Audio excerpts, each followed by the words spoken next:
हूं शिवांगी द्विवेदी आपके साथ न्यूज 18 इंडिया पे। बहुत स्वागत आप सभी का। आज का दिन बेहद खास है। मैं और मेरी सहयोगी शिवानी पांडे आज एक बार फिर से आपको लिए चलेंगे संसद भवन के ठीक सामने से उस चर्चा के बीच में जो कि जारी है बीते दिन से, और वो चर्चा है महिला आरक्षण से जुड़ी हुई इस बिल के संशोधन को लेकर। अब चर्चा तो 14 घंटे की बीते दिन भी देखी गई, आज भी जारी रहेगी और शाम 4 बजे वोटिंग होगी, जिसके बाद ये फैसला हो जाएगा कि ये संशोधन कितने पक्ष में वोट पड़ते हैं और कितने विपक्ष में। लेकिन उससे पहले केंद्रीय गृह मंत्री अमित शाह आज संसद को संबोधित करेंगे। तमाम जितने सवाल विपक्ष की तरफ से उठाए गए हैं, जितनी शंकाएं हैं, उन सबको दूर करने की आप प्रयास करेंगे, जवाब देंगे, कोशिश करेंगे। और साथ ही साथ में अब देखिए विपक्ष का जो रुख है वो अब तक का ये सामने आया है कि महिला आरक्षण के विरोध में तो नहीं है, लेकिन परिसीमन के पूरे खिलाफ है और परिसीमन नहीं होने देंगे। तमाम नेता, चाहे शशि थरूर हो, प्रियंका गांधी हो, साफ और स्पष्ट कहा गया कि हम परिसीमन के खिलाफ वोट करेंगे। हालांकि 4 बजे के बाद यह तय हो जाएगा और ये बड़े नेताओं का तो बयान है, लेकिन इस बीच जानकारी ये भी सामने आ रही है कि इन सब के बीच में, इन बातों के बीच में, इस बहस के बीच में फ्लोर लीडर्स, कई विपक्षी फ्लोर लीडर्स सरकार के संपर्क में हैं। इसी को लेके आज हम चर्चा भी करेंगे और 11 बजे से आज कार्यवाही शुरू भी होने वाली है। Over to you Shivani. बहुत बहुत धन्यवाद शिवांगी यहाँ पर। और देखिए प्रधानमंत्री नरेंद्र मोदी का इसी के साथ ट्वीट भी यहाँ पर आ गया, क्योंकि बहुत बड़ा दिन है। कल भी उन्होंने ट्वीट किया था, आज भी उन्होंने यहाँ पर ट्वीट किया है, जहाँ पर ट्वीट करके उन्होंने लिखा है कि हमारी नारी शक्ति सशक्त भारत की पहचान है। आगे वो लिखते हैं कि देश की माताएं, बहनें और बेटियां अपनी अटूट संकल्प शक्ति, निष्ठा और सेवा भाव से आज हर क्षेत्र में भारतवर्ष का गौरव बढ़ा रही है। और बेशक इस बात में कोई दो राय नहीं है। और इसीलिए देखिए हर कोई चाहता है कि 33% आरक्षण किसी भी तरीके से महिलाओं को मिलना चाहिए, ताकि राजनीतिक भागीदारी उनकी बहुत ज्यादा यहाँ पर हो। हमेशा कहा जाता है कि शिव के बिना शक्ति अधूरी है, ठीक उसी तरीके से सदन भी अब अधूरा है अगर 33% आरक्षण नहीं हुआ। और उसी पर पुरजोर तरीके से कोशिश यहाँ पर सत्ता पक्ष अपनी तरफ से यहाँ पर कर रहा है। शाम 4 बजे आज क्या यहाँ पर मुद्दे रखे जाएंगे विपक्ष की ओर से, उस पर भी बेहद अहम चर्चा यहाँ पर होगी। इसके अलावा गृह मंत्री अमित शाह भी अपनी बात यहाँ पर रखेंगे। सारे सवालों का जवाब उनकी ओर से यहाँ पर दिया जाएगा और उस पर हम भी लगातार विजय चौक से चर्चा कर रहे हैं। देश के गौरव को बढ़ाने वाले परचम लहराने में कहीं पीछे नहीं है जी। हम गर्व कर सकें इस प्रकार से जीवन के अलग अलग क्षेत्रों में आज हमारी माताएं, बहनें बहुत बड़ा योगदान, हमारी बेटियां तो कमाल कर रही हैं जीवन के हर क्षेत्र में।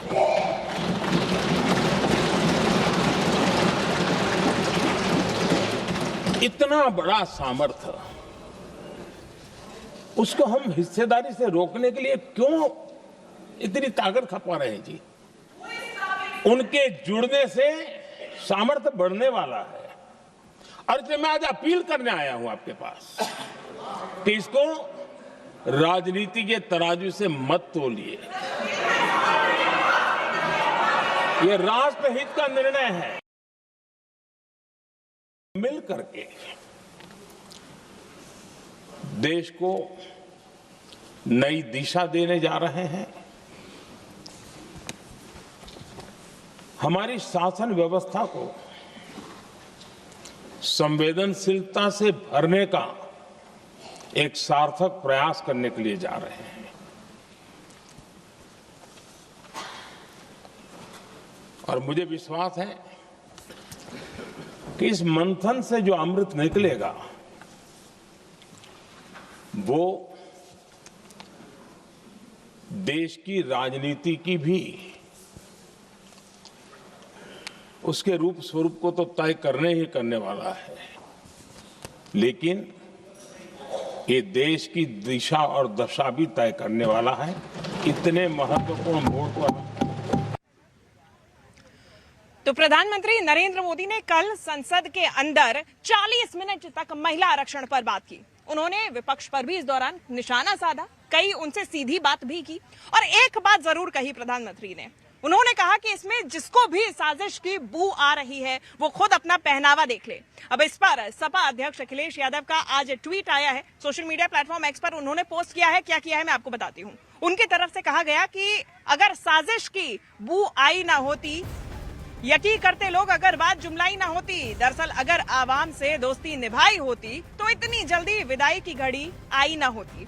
ये सोशल मीडिया प्लेटफॉर्म एक्स पर पोस्ट अखिलेश यादव की तरफ से किया गया और सीधा तौर पे तंज कसा गया है प्रधानमंत्री नरेंद्र मोदी पे। तो देखिए, अखिलेश यादव ने कल भी बहुत सारी बातें कही और अब आज चर्चा हम शुरू करते हैं। शिवानी, हमारे साथ में एक बहुत बढ़िया, बहुत सुंदर पैनल मौजूद है। मैं चाहती हूँ आप उनको इंट्रोड्यूस करें। बेशक यहाँ पर चर्चा और बेहद अहम हो जाती है। हम सभी महिलाएं यहाँ पर हैं और महिलाएं देखिए दमदार तरीके से यहाँ पर अपनी बात रखती हुई आपको नजर आएंगी। और सारे गेस्ट आपको यहाँ पर बता देती हूँ, ऋतु चौधरी जी हमारे साथ जुड़ रही हैं, कांग्रेस का पक्ष रखेंगी, बहुत बहुत स्वागत आपका।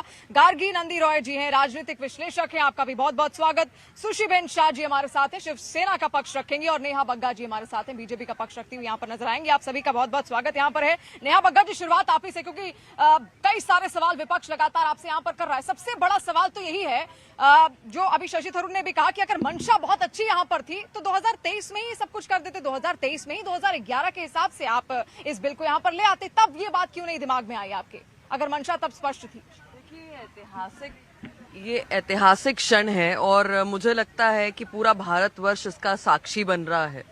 जिस बिल के लिए हमने 27 वर्षों तक प्रतीक्षा की थी, आज वो नारी शक्ति को मिलने जा रहा है। जो लोग रुदाली गैंग बने हुए हैं, कल भी रो रहे थे, आज भी रो रहे हैं। और अनेकों अवसरों पर हमने देखा है कि जब जब महिलाओं के अधिकारों की बात आती है, उनके प्रतिनिधित्व की बात आती है, उनके नेतृत्व की बात आती है, तो कभी परिसीमन, कभी जनगणना, कभी किसी अन्य विषय पर ये लटकाने, भटकाने, अटकाने का काम करते हैं। प्रधानमंत्री जी ने तो कल स्पष्ट कहा कि भाई ब्लैंक चेक ले लो, मैं क्रेडिट आपको दे दूंगा। अगर आप कहेंगे तो इश्तिहार भी मैं आप ही के छपवा दूंगा, मुझे क्रेडिट नहीं चाहिए। मैं सिर्फ इतना चाहता हूं कि जो देश की माताएं बहनें हैं, जो उनका अधिकार है वो उन तक पहुंचे, वो उनको मिले।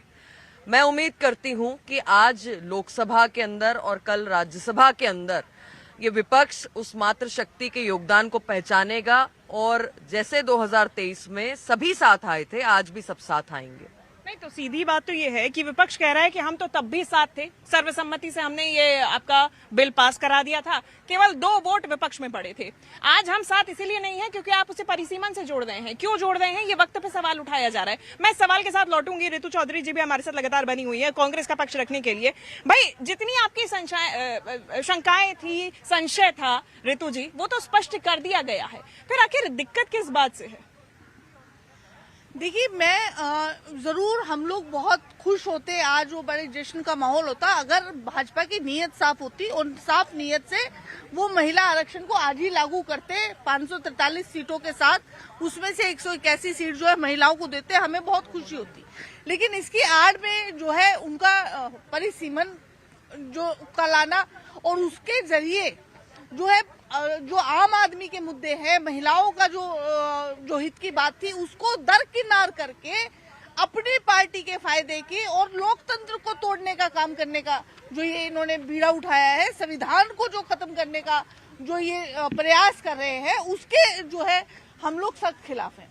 विपक्ष ये कह रहा है कि आप जो है अगर महिला आरक्षण ला रहे हो, साफ नीयत से महिला आरक्षण लाओ, आपके साथ है, आज खड़े हुए आपके साथ। लेकिन महिला आरक्षण की आड़ में जो आप परिसीमन का जो खेल, जो गंदा खेल खेलना चाह रहे हैं। लेकिन डीलिमिटेशन को लेकर तो वो कह रहा है कि फायदा तो आपको भी होगा, दक्षिण की राज्य हम सीटें बढ़ाएंगे, हम उत्तर की सीटें बढ़ाएंगे, तो कम से कम 550 का ये आंकड़ा है, 816 जाएगा, लगभग 300 के आसपास ये आंकड़ा बढ़ेगा। तो आपके भी उम्मीदवार बढ़ेंगे कि नहीं बढ़ेंगे? आपने बहुत अच्छा सवाल किया। अब कर्नाटका में जो है भाजपा की 28 सीट है, कर्नाटका में टोटल 28 सीट है, जिसका परसेंटेज जो है 5.15% बैठता है। ठीक है, उसके बाद ये 42 कर देंगे, जो 5.14 ही बैठेगा इनके अनुसार। उसमें जो है भाजपा की 17 सीट है। अब 28 में से जो 17 सीट है, ये 17 सीट को एलोकेट करेंगे। आप समझ रहे हैं ये बात? 17 सीट में जो 50% बढ़ेगा, उसमें से अगर 17 की 10 सीट और भाजपा की बढ़ जाती है तो 27 सीट हो गई भाजपा की।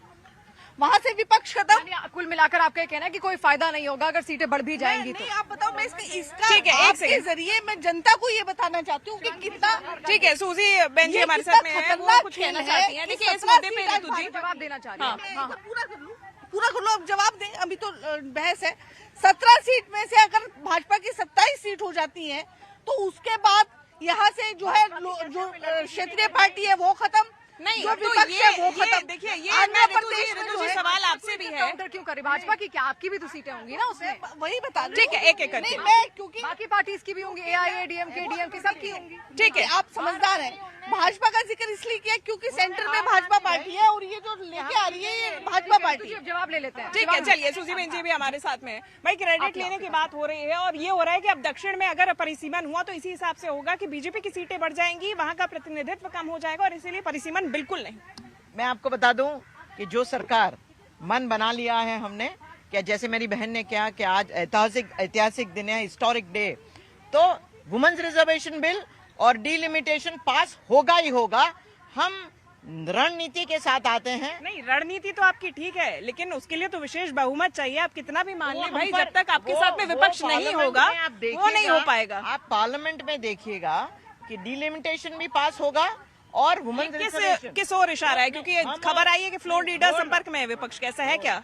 नहीं, क्यों नहीं संपर्क में रहेंगे? पार्लियामेंट है, जनहित मनहित करना चाहिए, एक दूसरे से बात करने के चाहिए, डिबेट है, डिस्कशन होना चाहिए और इसलिए हम संपर्क में हैं। आज महिला की जीत होगी, नारी शक्ति की जीत होगी, उसमें दो मुद्दा हो नहीं सकता। डिलिमिटेशन की बात मेरी बहन कर रही थी, मैं इतना ही कहना चाहूंगी कि 2026 तक फ्रीज था, हम सीट पार्लियामेंट की बढ़ा नहीं सकते थे। हम यानी कॉन्स्टिट्यूशन जनगणना कर सकते थे लेकिन फ्रीज नहीं कर, सीट्स नहीं बढ़ पाती। 2026 के बाद सीट बढ़ सकती है। क्यों 2011 बोला जाता है कि 2011 तक क्या क्यों ले रहे हैं आप? सेंसस 2026 का पकड़िए, ठीक है, 2026 का पकड़िए, लेकिन सरकार की, मोदी सरकार की, एनडीए की, और इसीलिए हमारे प्रमुख नेता शिवसेना ने भी, हमारे प्रमुख नेता एकनाथ जी शिंदे ने भी पुरजोर समर्थन क्यों किया? क्योंकि एक टाइमलाइन फिक्स हो जाए। नहीं, ठीक है, आप कह रहे हैं। Let me complete. शिवांगी, एक छोटा reaction लेट मी गार्गी जी का भी इस पर ले लेती एक हूं। Minute, let me complete. 2029 तक वुमेन्स रिजर्वेशन बिल हो जाए, सेंसस नहीं तो सीधी बात है, तो फिर 2023 में ही कर लेते, जब बिल लेके आए थे तभी कर लेते, तो फिर ये 3 साल का क्यों इंतजार किया गया? आप मुझे बताइए, ठीक है, मैं एक छोटा सरकार, reaction कांग्रेस सरकार 30 साल बता रहे हैं, 18 साल कांग्रेस सरकार थी, कर नहीं पाई। क्यों नहीं कर पाई? क्योंकि आप समझ लीजिए, 3 साल आप नहीं कर पाए, आप ये कह रहे हैं। कौन सा पुरुष है भैया, कौन सा? एक छोटा रिएक्शन गार्गी जी से, छोटा गार्गी जी, एक रिएक्शन। छोटा रिएक्शन यहाँ पर, आप फटाफट क्या कहना चाहेंगी इस पूरे मुद्दे को लेकर? जी, मैं तो ये कहना चाहूंगी कि ये वो देश है जहाँ पे हम बोलते हैं यत्र नार्यस्तु पूज्यन्ते रमन्ते तत्र देवता। तो इस देश में बहुत पहले ही आ जाना चाहिए था ये रिजर्वेशन। हाँ, आपको पता है पूरे दुनिया में 70 के ऊपर देशों में लेजिस्लेशन है। रवांडा जैसे देशों में 64% है। ओके, क्यूबा में 57%, निकारागुआ में 56%, मेक्सिको 50%। तो इतना संरक्षित है, हमारे देश में इतने सालों से आए नहीं। तो अभी ही समय है, अभी हो सकता है तो होना। अगर कांग्रेस ये बोल रहे हैं ना, अगर कांग्रेस ला सकते थे तो लाते ना। कांग्रेस ने 2010 में तो पास किया ना राज्यसभा में, लेकिन वो बिल कभी पेश ही नहीं हो पाया ना लोकसभा में, इसलिए तो लैप्स हो गया। तो जब ला नहीं पाए, और अगर आप मुझे अभी डिलिमिटेशन में बोलने दोगे तो मैं बोलूंगी कि क्यों ये जरूरी है। मैं उसके लिए भी आपको मौका यहाँ पर दूंगी, यानी कि देर आए दुरुस्त आए, यही सब यहाँ पर कह रहे हैं। लेकिन देखिए, लोकसभा में कल गृह मंत्री अमित शाह की ओर से भी कई सारे सवालों का जवाब दिया गया। अखिलेश यादव ने जब उनसे कुछ सवाल पूछे, उसको लेकर भी उन्होंने रिएक्शन दिया। आज भी वो सवालों के जवाब देंगे, लेकिन कल उन्होंने क्या कहा था वो सुनिए आप।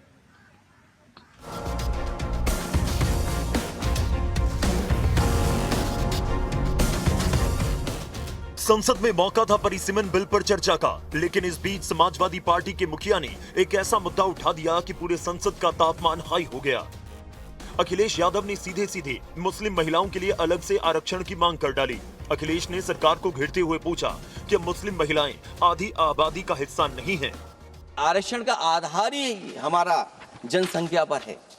कहीं ऐसा तो नहीं कि आधी आबादी में ये मुस्लिम को भी ना गिनते हो, मुस्लिम महिलाओं को। इसलिए हमारी मांग होगी कि आधी आबादी में पिछड़े और मुस्लिम महिलाओं को भी जोड़ करके इस आरक्षण को पूरा किया जाए। अखिलेश के इस वार पर गृह मंत्री अमित शाह ने ऐसा पलटवार किया कि विपक्ष समेत पूरी समाजवादी पार्टी सन्न रह गई। गृह मंत्री ने सख्त तेवर में दो टूक कह दिया कि धर्म के आधार पर आरक्षण की संविधान में रत्ती भर भी जगह नहीं है। अमित शाह यही नहीं रुके, उन्होंने तंज कसते हुए कहा कि अगर समाजवादी पार्टी को मुस्लिम महिलाओं की इतनी चिंता है तो वो अपनी पार्टी के सारे टिकट मुस्लिम महिलाओं को दे दें। मान्यवर, हमारा संविधान किसी भी प्रकार के धर्म के आधार पर आरक्षण की कतई मंजूरी नहीं दे रहा। और मैं फिर से संकल्प सरकार का बताता हूं कि धर्म के आधार पर मुस्लिमों को किसी भी प्रकार का आरक्षण गैर संवैधानिक है, इसका सवाल ही पैदा नहीं होता है। समाजवादी पार्टी सारी टिकटें मुस्लिम महिलाओं को दे दे, हमें कहां आपत्ति है, हमें कोई आपत्ति नहीं है। लोकसभा में बहस सिर्फ यही नहीं रुकी, बात निकली तो जाति जनगणना तक भी पहुंच गई। अखिलेश यादव ने सवाल दागा कि आखिर सरकार जाति जनगणना से क्यों भाग रही है। अखिलेश के इस सवाल पर गृह मंत्री ने साफ किया कि सरकार जाति जनगणना कराने का फैसला ले चुकी है। आप जनगणना क्यों नहीं कराना चाहते?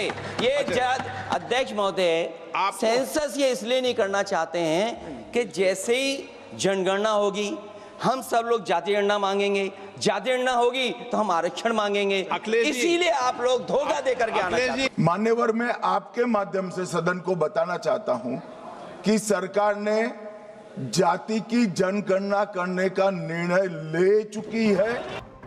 लोकसभा में काफी देर तक हंगामा होता रहा। समाजवादी पार्टी के हर वार पर गृह मंत्री पलटवार करते रहे। इस बीच गृह मंत्री ने एक ऐसा वार किया जिसने सदन में ठहाके भी लगवाए और समाजवादी पार्टी पर चोट भी की। जाति के साथ ही ये जनगणना हो रही है। माननीय सदस्य धर्मेंद्र यादव जी कह रहे हैं कि कॉलम नहीं है। उनको मालूम पड़ना चाहिए कि अभी घरों की गिनती हो रही है और घरों की कोई जाति नहीं होती है। समाजवादी पार्टी का चले तो घरों की भी जाति तय कर ले। संसद में मुद्दा महिला आरक्षण और परिसीमन का था, लेकिन समाजवादी पार्टी ने इस बहस को धर्म बनाम संविधान तक पहुंचा दिया। सवाल यह है कि क्या आरक्षण का आधार धर्म हो सकता है? और इस बीच संसद की कार्यवाही से पहले एक बड़ी जानकारी सामने आ रही है, जहां पर इंडी गठबंधन के नेताओं की बैठक शुरू हो गई है। यानी कि विपक्षी दल के जितने नेता हैं उनकी बैठक शुरू हो गई है। मल्लिकार्जुन खड़गे के केबिन में, ये चेंबर में बैठक शुरू हो चुकी है। यानी कि आज क्या रणनीति रहेगी, इन तमाम विषयों पर चर्चा की जाएगी। 11 बजे कार्यवाही शुरू हो जाएगी। चर्चा हमारी भी जारी है और महत्वपूर्ण इसीलिए है क्योंकि अब सरकार की तरफ से, नेहा जी मेरा सवाल आपसे है, बीजेपी से हमारे साथ जुड़ी हुई है, सरकार की तरफ से नोटिफिकेशन जारी किया गया कि जो बिल नारी शक्ति वंदन अधिनियम 2023 में लागू किया गया था, माफ कीजिएगा, पारित किया गया था, उसे लागू किया जाता है 16 अप्रैल से। तारीख होगी 16 अप्रैल। ये जल्दबाजी क्यों? विपक्ष का सवाल उठाना तो लाजमी है भाई, चर्चा जारी है, बहस जारी है, आज वोटिंग होनी है, फिर क्यों ये जल्दबाजी? शिवांगी, आपको लग रहा है कि 27 साल छोटा समय है, ये जल्दबाजी हो रही है? अभी नहीं तो फिर कभी नहीं, क्योंकि हमने ये अक्सर देखा है कि जिस प्रकार की विपक्ष की मंशा है उसमें महिला कभी भी उनके लिए प्राथमिकता पे रही नहीं। और इसीलिए अब तो जनता भी पूछ रही है कि बहुमत भी तुम्हारा था और हुकूमत भी तुम्हारी थी, फिर भी क्यों नारी शक्ति 70 सालों तक हारी थी?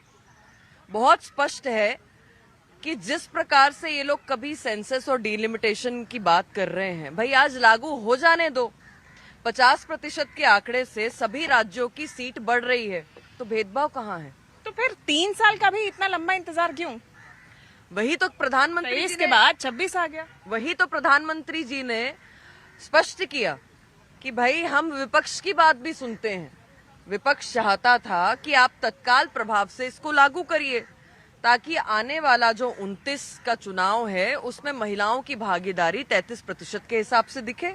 और मुझे लगता है कि हम तो भाग्यशाली लोग हैं जहां पर विश्व में महिलाओं का लीडरशिप रिप्रेजेंटेशन ग्लोबली 27.6% है। हम उसको क्रॉस करके 33 पर आने वाले हैं। उसमें परिसीमन ही जरूरी क्यों? 543 आपके पास में सीटें हैं मौजूदा पे कीजिए।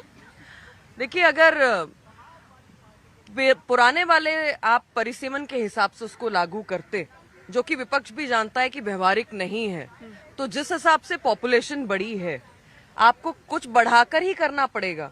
नहीं तो पुरुष कहते भाई हमारा अधिकार मार लिया, हाय हाय कि वहां पे विपक्ष में अखिलेश यादव कह रहे हैं कि आपने ओबीसी मुस्लिम महिलाओं का अधिकार मार लिया, आप जातिगत जनगणना का आप वेट नहीं कर रहे हैं, आप जाति का आप इंतजार नहीं कर रहे हैं, आप वो आरक्षण नहीं देना चाह रहे हैं। बाबा साहब का संविधान क्या हमें धर्म के आधार पर बांटता है? और गृह मंत्री अमित शाह जी ने कहा कि भाई हमें कोई आपत्ति नहीं है अखिलेश जी, आप तो सभी की सभी मुसलमान महिलाओं को दे दो। कौन आपसे कह रहा है?